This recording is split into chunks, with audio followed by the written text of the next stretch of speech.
The gunshot cracked through the dusty air of Truckee, California, and Tessa Norton threw herself between the stranger and the barrel of Samuel Garrett's Winchester without thinking, her heart hammering so hard she could hear it in her ears.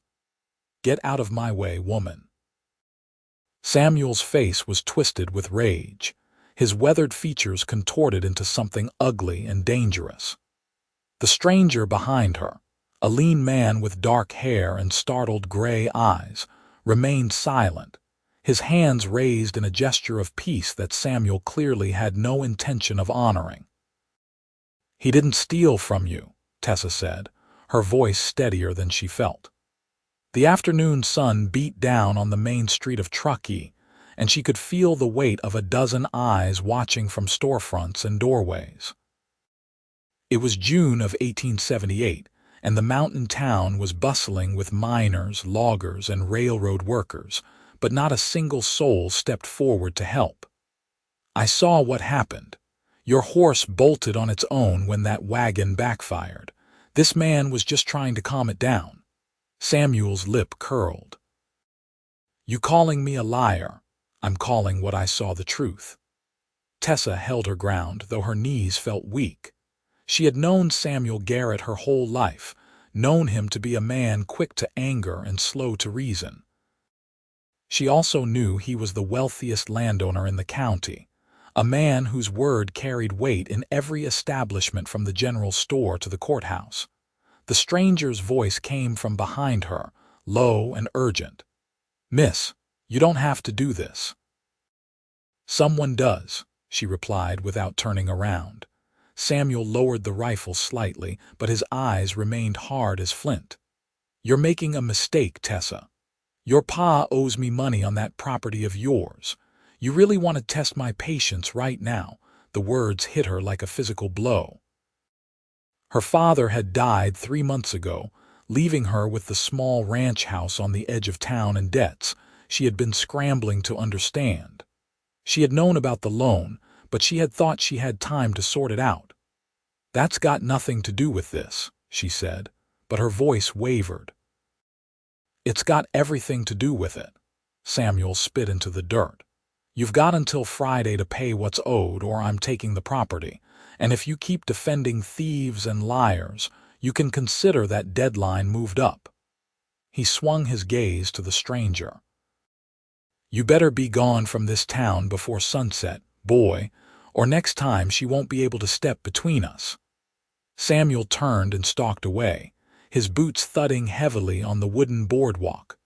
The small crowd that had gathered began to disperse, murmuring amongst themselves. Tessa felt her legs start to shake, and she locked her knees to keep from collapsing. The stranger moved around to face her, and she got her first good look at him. He was probably in his mid-20s, tall and rangy, with the build of someone who spent long hours in the saddle. His gray eyes were striking against his sun-browned skin, and there was something in his expression that looked like a mixture of gratitude and concern. "Thank you," he said quietly. "That was either the bravest or the most foolish thing I've ever seen anyone do." "Probably both," Tessa admitted. Now that the danger had passed, she felt oddly light-headed. "Are you all right?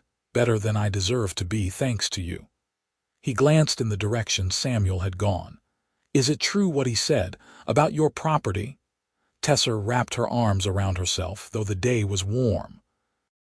"My father borrowed money last year to repair the barn.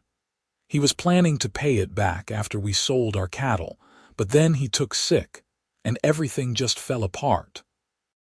She didn't know why she was telling this to a complete stranger, except that he was looking at her with such genuine concern that the words spilled out. "I've been trying to hold things together, but it's been hard." "How much do you owe?" $300. It might as well have been 3,000. She had maybe $40 to her name, and no way to earn the rest in the handful of days Samuel had given her. The stranger was quiet for a moment, his jaw working as if he was thinking hard about something. Finally, he extended his hand. "Name's Nathan Miller. I'm a horse breeder from Nevada, came through looking to buy stock for my ranch. She shook his hand, noting the calluses and the strength in his grip. Tessa Norton. Well, Miss Norton, I owe you my life, or at least a serious injury. That man was ready to shoot first and ask questions later. Nathan's expression was serious. I'd like to help you if you'll let me. I can't take your money, Tessa said quickly, though part of her wanted desperately to say yes. You don't even know me. Maybe not, but I know you stood up for a stranger when nobody else would. That tells me what kind of person you are. He paused. Besides, I'm not offering charity. I've got a proposition for you. Tessa studied him carefully, looking for any sign of dishonesty or ulterior motive. All she saw was earnestness in those gray eyes. What kind of proposition? I need help getting my horses back to Nevada. I've got 20 head I just bought from a ranch south of here, and I could use someone who knows the territory and can handle horses. You work for me for the next month, help me get them home safely, and I'll pay you enough to cover your debt and then some. It was a generous offer, almost too generous. Why would you do that? Nathan looked away toward the Sierra Nevada mountains that rose in the distance. Because I know what it's like to lose everything, and because someone helped me once when I needed it most. Maybe it's time I paid that forward. There was a story there, Tessa could tell, but she didn't press. She thought about her small ranch house, the only home she had ever known. She thought about Samuel Garrett's cruel smile and the way he had looked at her, like she was something he could crush under his boot heel. She thought about her father, who had taught her to ride and rope and never back down from what was right. All right, she said. I'll do it. Nathan's face broke into a smile that transformed his entire appearance, making him look younger and less careworn. You won't regret this, I promise.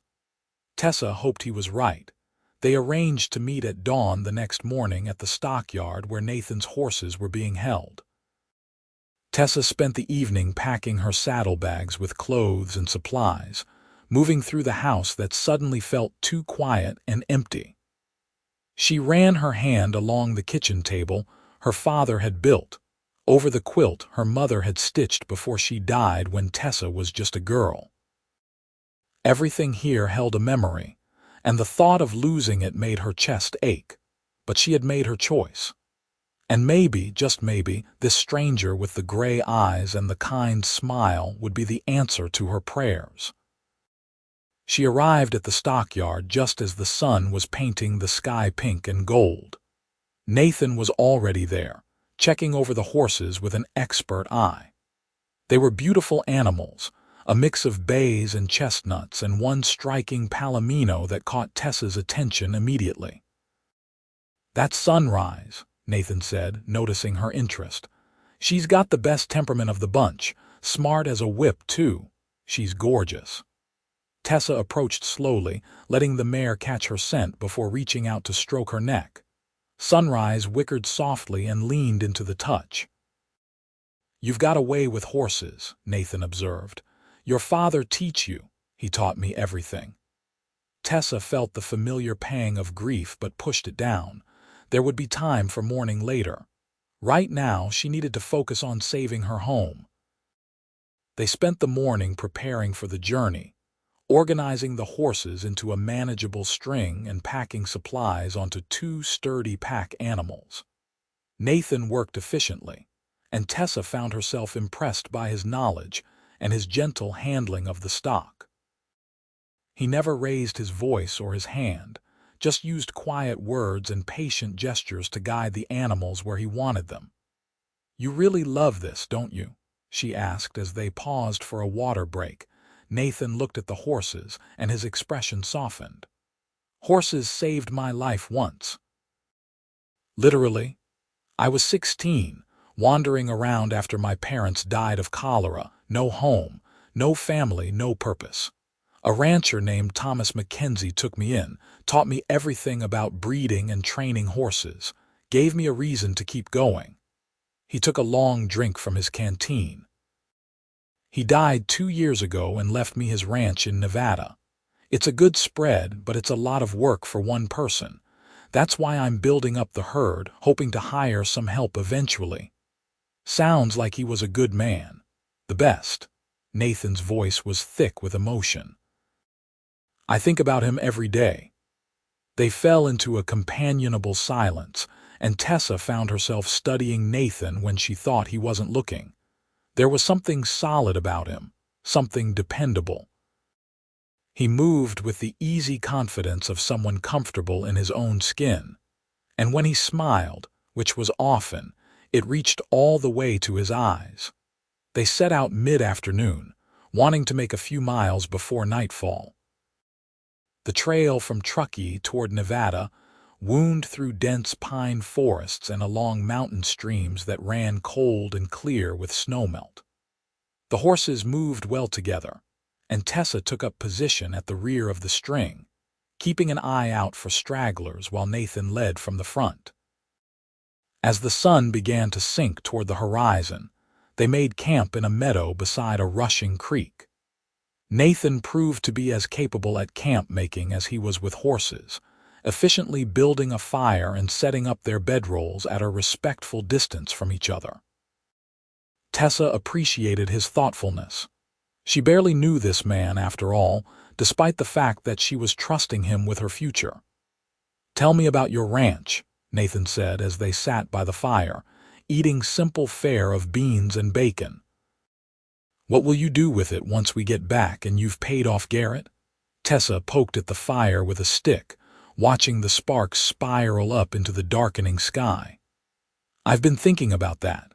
My father raised cattle, but I've always loved horses more. Maybe I could start breeding them like you do. Not on a large scale, at least not at first, but enough to make a living." "That's a good dream." Nathan's voice was encouraging. "It's hard work, but it's honest and rewarding. I could give you some pointers if you'd like. Maybe even sell you a breeding pair at a fair price." "I'd like that." Tessa met his eyes across the fire and felt a flutter in her stomach that had nothing to do with the beans she had eaten. There was something in the way Nathan looked at her, like she was someone worth knowing, worth helping. It had been a long time since anyone had looked at her that way. They talked late into the night, sharing stories about their lives and their dreams. Nathan told her about his ranch, about the 20 acres of good grazing land and the house he was slowly fixing up, room by room. Tessa told him about growing up in Truckee, about her mother's death when she was 8 and how her father had done his best to raise her alone. "He sounds like he was a wonderful father," Nathan said softly. "He was. I miss him every day." Tessa blinked back tears. "Sometimes I can't believe he's really gone.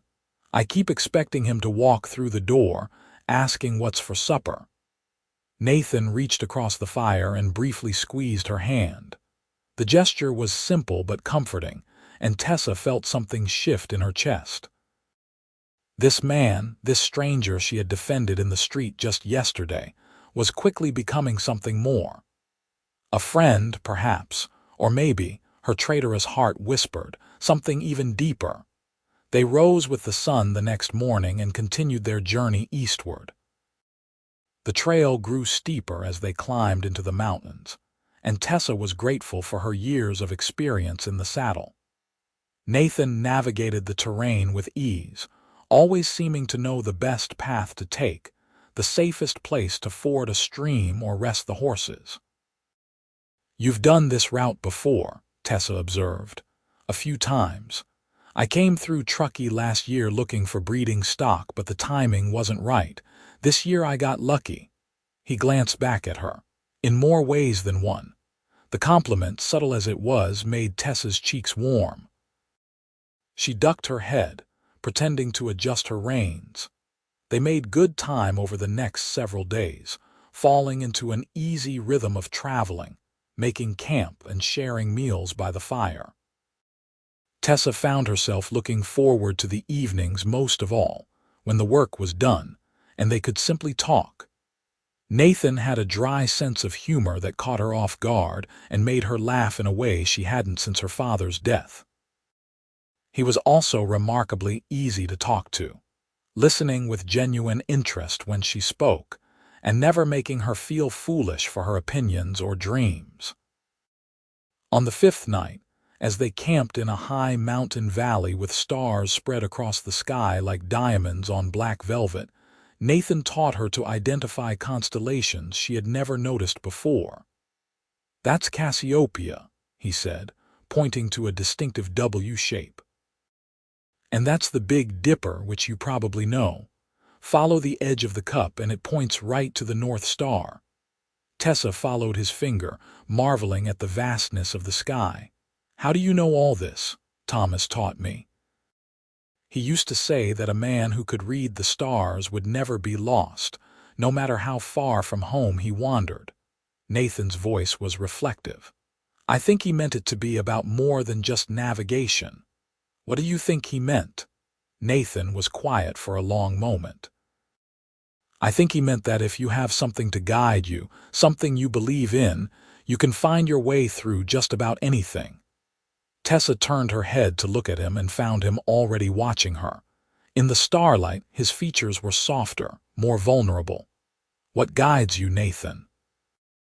"Honestly, I'm still figuring that out." He gave a self-deprecating smile. "For a long time it was just survival, then gratitude to Thomas. Now I think it's the idea that I can build something good, something lasting, a place where horses are treated well and people can start over if they need to." "That's a beautiful vision. What about you? What guides you?" Tessa thought about the question. "I think it's the belief that doing the right thing matters even when it's hard. My father always said that your character is what you do when nobody's watching, or when everyone's watching but it's not the popular choice. Like stepping in front of a gun for a stranger. Like that." Nathan reached out and tucked a strand of hair behind her ear, his fingers lingering for just a moment. "You're remarkable, Tessa Norton." Her breath caught in her throat. They were close enough that she could see the silver flecks in his gray eyes, could feel the warmth radiating from his body. For a moment she thought he might kiss her, and her heart began to race with a mixture of anticipation and nervousness. But Nathan pulled back, clearing his throat. "We should get some sleep. Long day tomorrow." Tessa nodded, trying to ignore the flutter of disappointment in her chest. "Right. Good night, Nathan." "Good night, Tessa." She lay in her bedroll for a long time that night, staring up at the stars and thinking about gray eyes and gentle hands, and the way her name sounded when Nathan said it. The next day brought them down from the high mountains and into the rolling hills of Nevada. The landscape changed dramatically, becoming drier and more open, with sagebrush replacing the pine forests. The horses seemed to sense they were nearing home, moving with renewed energy. "We'll reach the ranch tomorrow," Nathan said as they made camp that evening. "I should warn you, it's pretty rustic. I've been fixing it up, but there's still a lot of work to do." "I'm not afraid of hard work," Tessa assured him. "I know you're not." Nathan smiled at her in that way that made her stomach flip. "That's one of the many things I admire about you." The compliment hung in the air between them, weighted with meaning. Tessa busied herself with unsaddling her horse, trying to calm her racing pulse. That night, as they sat by the fire, Nathan seemed restless, constantly shifting position and staring into the flames with a furrowed brow. "Something wrong?" Tessa asked. Nathan looked up, startled, as if he had forgotten she was there. "No, yes, maybe." He ran a hand through his hair, making it stand up at odd angles. "Tessa, I need to tell you something." Her heart began to pound. "All right. This past week, traveling with you, getting to know you, it's been the best time I've had in longer than I can remember." Nathan's words came out in a rush, like he was afraid if he stopped he would lose his nerve. "You're smart and brave and funny and beautiful, and every time you smile at me, I feel like I've been kicked by a horse in the best possible way." Tessa couldn't help but laugh at the description, even as her heart soared. "Nathan, let me finish." He took a deep breath. "I know this is fast, maybe too fast. We've only known each other a week, but I can't help how I feel, and I think, or at least I hope, that maybe you feel something too." "I do," Tessa admitted, her voice barely above a whisper. "I feel like I've known you my whole life, even though we just met. When I'm with you, I feel safe and happy and like anything is possible." Nathan's face broke into the most beautiful smile she had ever seen. He stood and moved around the fire to sit beside her, taking her hand in his. "I don't want this to end when we reach the ranch. I don't want to pay you and watch you ride away back to Truckee. I want you to stay. Nathan, I have to go back. I have to pay off Samuel and save my home." "What if you had a different home?" Nathan's grip on her hand tightened. "Stay with me, Tessa. Live at the ranch. We'll build the horse breeding business together, make it something amazing. I'll give you the money to pay off your debt, and you can sell your property in Truckee or keep it, whatever you want. But please, just give us a chance." It was everything Tessa wanted and everything she was afraid to reach for. "This is crazy," she said, but she was smiling. "The best things usually are." Nathan cupped her face with his free hand, his thumb gently stroking her cheek. "I'm not asking you to marry me tomorrow. I'm just asking you to stay to see where this goes. You've got a home with me, Tessa, for as long as you want it." Tears pricked Tessa's eyes, but they were happy tears. "Yes," she breathed. "Yes, I'll stay." Nathan's kiss was gentle at first, tentative, as if he was afraid she might pull away. But Tessa leaned into him, wrapping her arms around his neck and kissing him back with all the emotion that had been building inside her for the past week. He tasted like coffee and wood smoke and possibility, and when they finally broke apart, both breathing hard, Tessa knew with absolute certainty that she had made the right choice. They held each other for a long time, watching the fire burn down to embers and talking in quiet voices about the future they would build together. Nathan told her about his plans for expanding the ranch, about the breeds he wanted to develop, and the reputation he hoped to build. Tessa shared her ideas about training methods and the importance of treating each horse as an individual.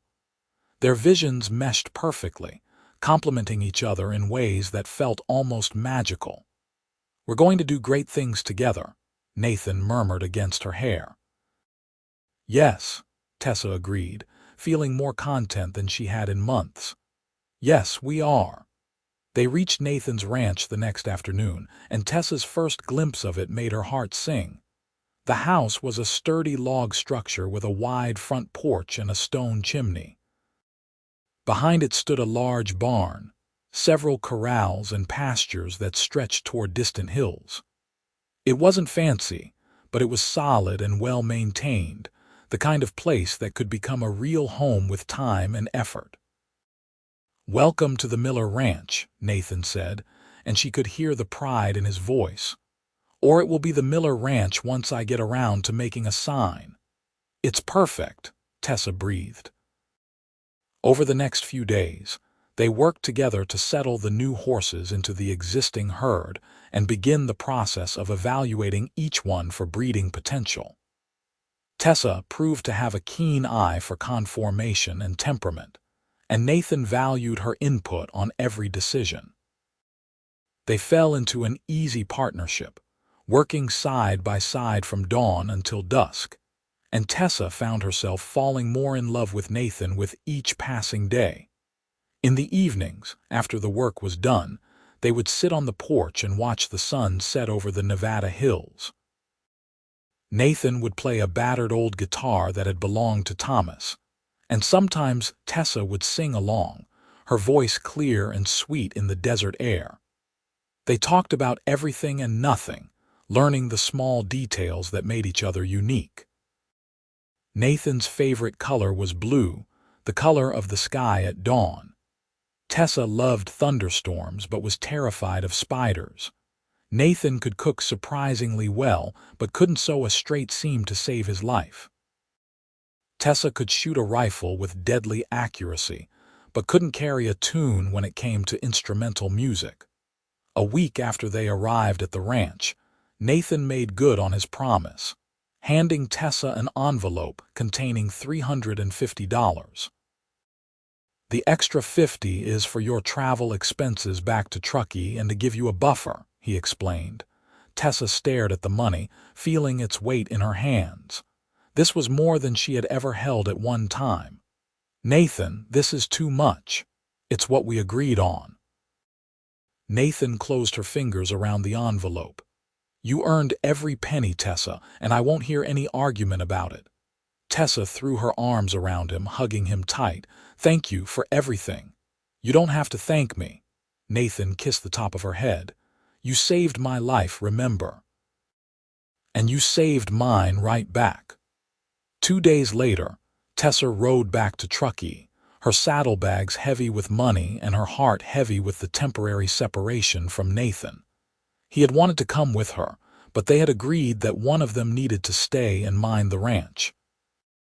It would only be a week, 2 at most, just long enough for Tessa to settle her affairs and pack up her belongings. The journey back felt longer than the journey out, even though she was traveling the same route.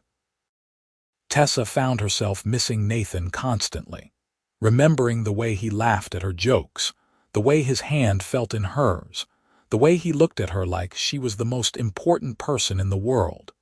She arrived in Truckee on a Wednesday afternoon and went straight to Samuel Garrett's office. The look on his face when she walked in and laid $300 on his desk was worth every hard mile she had traveled. "This covers what my father owed you, with interest," Tessa said coolly. "I'll thank you to sign over the deed to my property and consider our business concluded." Samuel's face had gone an ugly shade of red. "Where did you get this kind of money?" "That's none of your concern. Do we have an agreement or not?" For a moment, Tessa thought he might refuse, but greed won out over pride. Samuel signed the papers with sharp, angry strokes and shoved them across the desk at her. "You got lucky this time." "No," Tessa said, folding the deed carefully and tucking it into her pocket. "I got brave. There's a difference." She walked out with her head held high, feeling lighter than she had in months. The ranch was hers, free and clear. Now she just had to decide what to do with it. Over the next several days, Tessa packed up the house, sorting through her parents' belongings and her own, deciding what to keep and what to sell. It was harder than she had expected, saying goodbye to the place where she had grown up. But every time she wavered, she thought about Nathan and the ranch in Nevada, and the future they were building together, and she knew she was making the right choice. She sold the house and the land to a young family moving to Truckee from Sacramento, a couple with 2 small children who looked at the property with the same love and hope that Tessa's parents must have felt when they first arrived. The sale brought in enough money to give Tessa a comfortable cushion, enough to invest in the ranch and help Nathan expand. On her last night in Truckee, Tessa visited her parents' graves, laying wildflowers on the simple wooden markers. "I wish you could meet him," she said softly, speaking to her father. "I think you would have liked Nathan. He's strong and kind and honest, just like you always were. He makes me happy, Papa. I think Mama would approve too." The wind whispered through the pine trees, and Tessa chose to take it as a blessing. She rode back to Nevada with 2 pack horses laden with her belongings and a heart full of anticipation. The journey seemed to take forever, even though she pushed hard, riding from dawn until dusk each day.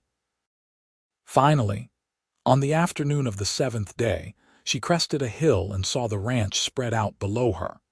Nathan must have been watching for her because he came running out of the barn as soon as she appeared, his face split by a huge grin. Tessa urged her horse into a canter, and when she reached him, she practically fell out of the saddle into his arms. "You're back," Nathan said, spinning her around. "God, I missed you." "I missed you too." Tessa kissed him soundly. "And I sold the property." "You did." Nathan set her down, his expression suddenly serious. "Are you all right? I know that must have been hard." "It was," Tessa admitted. "But it was also right. This is my home now, Nathan, with you." The smile that broke across Nathan's face was like sunrise after a long night. "I love you, Tessa Norton. I know it's fast and maybe I shouldn't say it yet, but I can't help it. I love you." "I love you too." Tessa felt tears streaming down her cheeks, but she was smiling so hard her face hurt. "I think I've loved you since you offered me a job to save my home. Since you threw yourself in front of a gun for me, more like," Nathan said. And then he was kissing her again, deep and passionate and full of promise. They were married a month later, on a crisp October morning with the changing leaves painting the distant hills in shades of gold and crimson. The ceremony was simple, held at the small church in the nearest town, with the preacher and his wife serving as witnesses.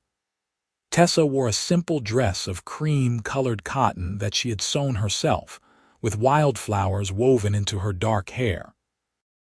Nathan wore his best shirt and pants with his hair slicked back and his boots polished to a shine. "I, Nathan Miller, take you, Tessa Norton, to be my lawfully wedded wife," Nathan said, his voice strong and clear, his gray eyes locked on hers. "To have and to hold from this day forward, for better, for worse, for richer, for poorer, in sickness and in health, to love and to cherish, until death do us part."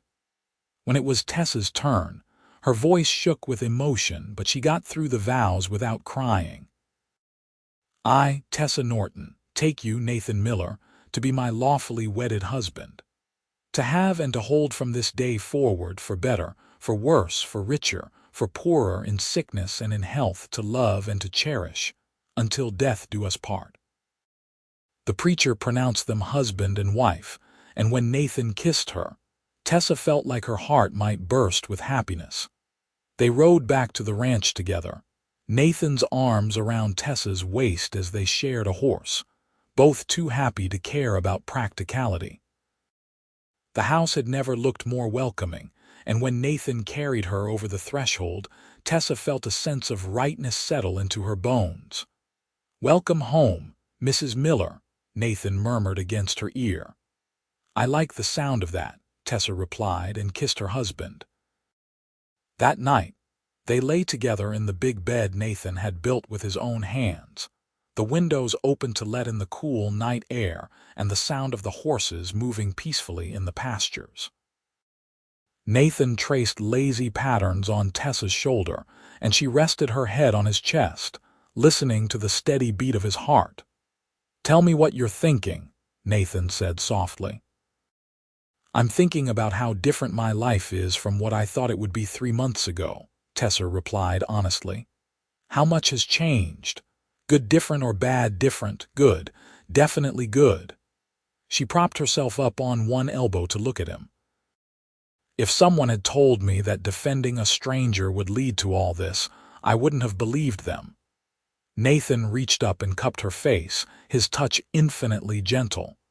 "You know what I think? I think we were meant to find each other. Maybe not that exact day or that exact way, but somehow, somewhere we would have crossed paths. You believe in fate. I believe in second chances and new beginnings. And I believe that sometimes when you do the right thing, the universe finds a way to reward you." Nathan pulled her down for a kiss. "You're my reward, Tessa. My second chance at having a family, at building something that matters." "And you're mine," Tessa whispered. The winter months passed in a blur of hard work and deep contentment. Nathan and Tessa worked together to expand the ranch, building new corrals and repairing the existing structures.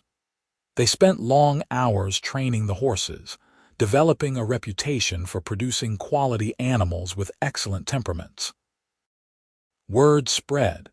and buyers started coming from as far away as San Francisco and Denver, willing to pay premium prices for horses from the Miller Ranch. Tessa proved to have a gift for training, especially with the more difficult or traumatized horses. She had an endless patience and an intuitive understanding of what each animal needed. Nathan watched her work with a sense of awe, marveling at how lucky he was to have found her. On Valentine's Day of 1879, Nathan surprised Tessa with a beautiful Palomino mare, the daughter of Sunrise, the horse that had caught Tessa's attention that first day at the stockyard in Truckee. "She's yours," Nathan said, handing Tessa the lead rope. "I've been working with her specially, and I think she's going to be an exceptional mount." Tessa threw her arms around Nathan's neck, kissing him with enthusiasm that made him laugh. "You're too good to me." "Impossible," Nathan replied. "I could never be good enough to you." As spring arrived and the Nevada hills burst into bloom with wildflowers, Tessa realized that she had missed her monthly courses. At first, she thought it was just stress or a change in her body from the hard physical work. But when another month passed with no sign, she began to suspect the truth. She waited until she was certain before telling Nathan, wanting to be sure so she wouldn't get his hopes up unnecessarily. Finally, after the third missed course and undeniable changes in her body, she knew it was time. She told him one evening as they sat on the porch, watching the stars come out. "Nathan, I have something to tell you. That sounds serious." Nathan's voice was teasing, but there was a hint of concern in his eyes. "Should I be worried?" "No."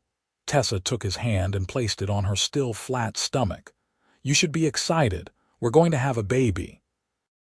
For a moment Nathan just stared at her, his expression stunned. Then a slow, wondering smile spread across his face. "A baby? Really? Really?" Tessa felt tears spring to her eyes at the pure joy on her husband's face. "Probably sometime in late October or early November, as far as I can figure." Nathan let out a whoop of joy and pulled Tessa into his arms, holding her tight. "We're going to be parents. Oh God, Tessa, I can't believe it. This is the best news I've ever gotten." "You're happy." Happy doesn't even begin to cover it. Nathan pulled back to look at her, his eyes bright with unshed tears. "You've given me everything, Tessa. A home, a purpose, a future. And now a child. I'm the luckiest man alive." They held each other for a long time, talking in excited whispers about the future. Names were discussed and discarded, nursery plans were made, and Nathan became immediately protective, insisting that Tessa should rest more and let him handle the heavier work around the ranch. "I'm pregnant, not fragile," Tessa protested, laughing at his hovering. "I know, but humor me." Nathan kissed her forehead. "I've never done this before. I'm going to worry." "All right, I'll humor you. A little." As Tessa's pregnancy progressed, Nathan's protectiveness grew, but so did his tenderness. He would sit with her in the evenings, reading aloud from books they had ordered from back east, his hand resting on her growing belly. He talked to the baby, telling stories about the ranch and the horses, about Thomas, and all the things he hoped to teach his son or daughter. Tessa's body changed, growing round and full, and Nathan treated her like she was precious, something to be treasured and protected. He took over more of the ranch work, hiring a young man named Peter to help with the daily chores so Tessa could rest. The baby moved for the first time in July, a flutter like butterfly wings that made Tessa gasp. She grabbed Nathan's hand and pressed it to her stomach. "Did you feel that?" Nathan's face was a picture of wonder as the baby kicked again, stronger this time. "That's our baby. That's our child in there." "Yes," Tessa said, crying happy tears. "That's our child." As autumn arrived and Tessa grew heavy with child, Nathan began preparing the house for the new arrival. He built a beautiful cradle from smooth pine, sanding it, until it was silky under the fingers and carving horses into the headboard. Tessa sewed blankets and tiny clothes, her hands moving constantly even as her body grew more tired. In late October, on a cool evening with the wind sighing through the hills, Tessa's labor began. Nathan sent Peter racing for the midwife in town while he stayed with Tessa, holding her hand and wiping her forehead with a cool cloth. "You're doing so well," he murmured, his voice steady even though his hands shook. "You're so strong, Tessa, so brave." The labor was long and hard, lasting through the night and into the next day. The midwife, a capable woman named Mrs. Henderson, arrived shortly after dawn and took charge, giving quiet instructions and offering encouragement. Nathan refused to leave, staying by Tessa's side through every contraction, every moment of pain. Finally, just as the sun reached its zenith, the baby arrived with a lusty cry that filled the room. Mrs. Henderson held up the squalling infant, her weathered face creased in a smile. "It's a boy, a healthy, strong boy." Nathan looked like he might faint, his face gone pale and his eyes wide. "A son," he whispered. "We have a son." Mrs. Henderson cleaned the baby and wrapped him in a soft blanket before placing him in Tessa's arms. Tessa looked down at the tiny face, red and wrinkled and absolutely perfect, and felt her heart expand with a love so fierce it took her breath away. "Hello, little one," she murmured. "We've been waiting for you." Nathan knelt beside the bed, one hand reaching out to gently stroke the baby's downy head. "He's beautiful. He's perfect." "What should we name him?" Tessa asked, looking up at her husband. Nathan was quiet for a moment, his eyes thoughtful. "Thomas," he said finally. "Thomas Norton Miller, if that's all right with you, to honor both the man who saved me and your father." Fresh tears spilled down Tessa's cheeks. "That's perfect. Hello, Thomas. Welcome to the world." Baby Thomas was a good-natured child, sleeping well and eating heartily. Nathan proved to be a devoted father, taking to the role with the same natural ease he brought to everything else. He would walk the floor with Thomas in the middle of the night when the baby was fussy, singing soft lullabies in his deep voice. He changed nappies without complaint and spent hours just watching the baby sleep, a look of wonder on his face. Tessa recovered quickly from the birth, and within a few weeks was back to light work around the ranch. She would strap Thomas to her chest in a sling Nathan had fashioned, and the baby would sleep peacefully while she went about her chores. The horses seemed to sense the precious cargo, moving carefully whenever Tessa was near. The first year of Thomas's life passed in a blur of sleepless nights and joyful days. He grew quickly, becoming a chubby, happy baby with Nathan's gray eyes and Tessa's dark hair. His first smile was for Nathan, which made Tessa laugh and Nathan puff up with pride. His first word was horse, which surprised no one. The ranch continued to prosper, and Nathan and Tessa expanded their operation, purchasing more land and breeding increasingly fine horses. Their reputation grew, and soon they had more business than they could handle. They hired additional help, including a young woman named Sarah who helped Tessa with Thomas and the household chores, freeing her up to work more with the horses. When Thomas was 2 years old, Tessa found herself pregnant again. This time, she recognized the signs immediately and told Nathan as soon as she was certain. "Another baby," Nathan said, pulling her close. "Our family is growing. Are you happy?" Tessa asked, though she could see the answer in his eyes. "Happier than I ever thought possible." Nathan kissed her gently. "I love our life, Tessa. I love you. I love Thomas. And I already love this new baby." Their second child, a daughter they named Mary Grace Miller, was born in the spring of 1882, on a day when the wildflowers covered the hills like a colorful blanket. She was smaller than Thomas had been, with a delicate beauty that reminded Nathan of Tessa. She had her mother's dark eyes and a surprisingly loud cry for such a tiny thing. Thomas, now a toddler, was fascinated by his baby sister, wanting to touch her constantly and bring her his favorite toys. Nathan and Tessa had to watch him carefully to make sure his enthusiastic affection didn't overwhelm the newborn. "Gentle, Thomas," Tessa would remind him. "Baby Mary is very small and fragile." "My baby," Thomas would say proudly, patting Mary's head with surprising gentleness for a 2-year-old. With 2 children to care for and a thriving ranch to run, life became busier than ever. But Nathan and Tessa worked as a team, supporting each other through the challenges and celebrating the victories together. They hired more staff, including an experienced horse trainer named Jack who helped with the breeding program, allowing Nathan and Tessa more time with their growing family. The years passed quickly, marked by the milestones of their children's lives. Thomas took his first steps, said his first sentences, and learned to ride almost before he could walk properly. Mary grew from a delicate infant into a spirited little girl who was afraid of nothing and wanted to do everything her big brother did. In 1885, when Thomas was 6 and Mary was 3, Tessa found herself pregnant once more. This pregnancy was harder than the previous 2, leaving her tired and sick for the first several months. Nathan worried constantly, hovering over her and insisting she rest as much as possible. "The children need me," Tessa protested, "and so does the ranch."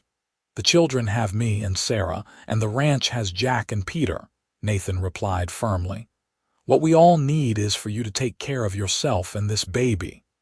Tessa grumbled but complied, recognizing the wisdom in his words. She spent more time resting, playing quiet games with the children and directing the household from a comfortable chair on the porch. Their 3rd child, another son they named Daniel James Miller, was born in early 1886, on a snowy February morning. He was the biggest of their babies, with a shock of dark hair and lungs that could wake the dead. Thomas and Mary were thrilled with their new baby brother, though Mary complained that she had wanted a sister. "Maybe next time," Tessa said, too tired to do more than smile. Nathan, holding Daniel carefully in his strong arms, looked at his wife with such love that it made her throat tight. "There doesn't need to be a next time unless you want one. We've been blessed with 3 healthy children. That's more than I ever dreamed of." "We've been blessed with so much more than that," Tessa replied, reaching for his hand. "We've been blessed with each other." As Daniel grew from infant to toddler, the Miller household became a lively, chaotic, wonderful place. Thomas, now 7, was already showing signs of following in his father's footsteps, spending every spare moment in the barn with the horses.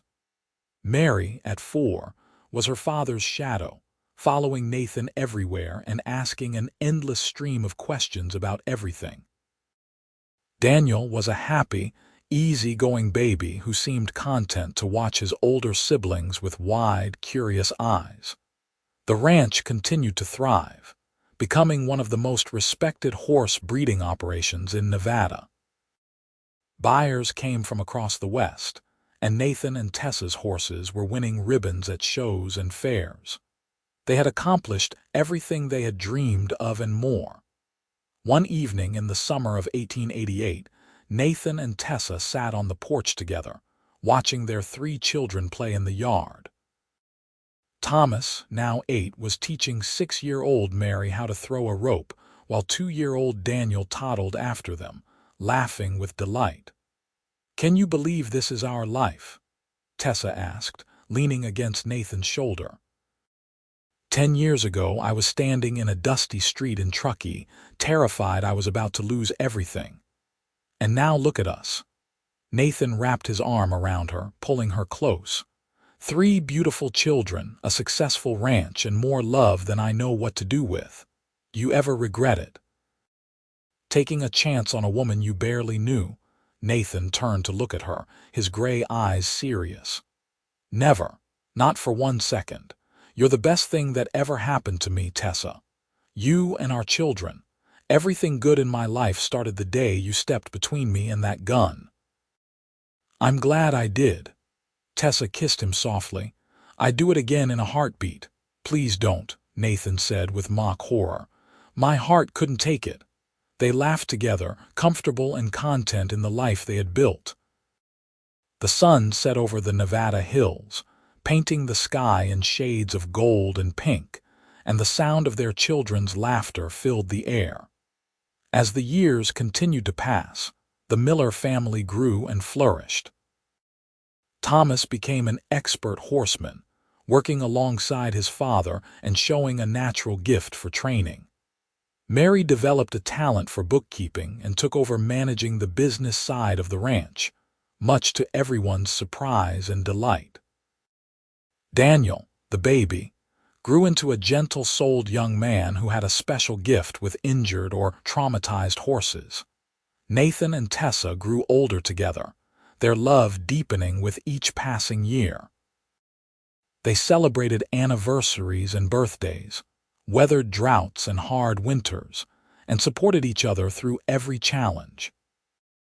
Their hair went gray, and lines appeared on their faces, but when they looked at each other, they still saw the young people who had fallen in love on a trail through the Sierra Nevada.